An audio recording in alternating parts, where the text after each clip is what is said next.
নমস্কার, আমি অন্ধভক্ত। আবার এসে গেলাম একটি ভিডিও নিয়ে যেটা দেখলে আপনার চোখ খুলে যাবে। যাকে নিয়ে এত সমালোচনা, যাকে অ্যান্টি মোদি, অ্যান্টি হিন্দু মানে আরশোলাগুলো নিজেদের মাথার উপর রেখেছিল, তাকেই আজ কনফ্রন্ট করতে হচ্ছে যে সে যা করেছে স্টুডেন্টদের জন্য করেছে। তাকে প্রমাণ দিতে হচ্ছে লিটারেলি।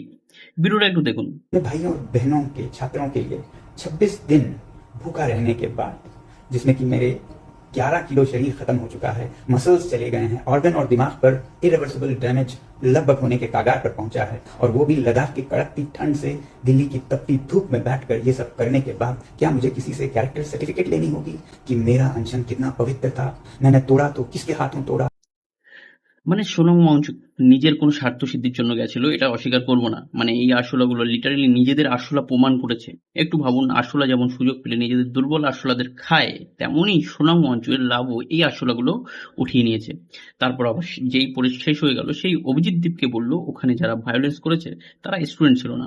আসলে এই আরশোলাগুলো তাদের থেকে অনুপ্রাণিত হয়েছে যারা বাংলাদেশে নিজেদের জনকের মূর্তি ভেঙেছিল। এরা কিছু দেখে না যে কে এদের সাপোর্টে ছিল, কে এদের মোটিভ পূরণ করতে সাথ দিয়েছিল।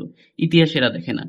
যদি এদের মোটিভ কেউ সাপোর্ট না করে, এরা দেখবে না তুমি ইতিহাসে কি করেছো বা কতটা লজিকে কথা বলেছো। বাকি তোমরা নিজেরা বুদ্ধিমান।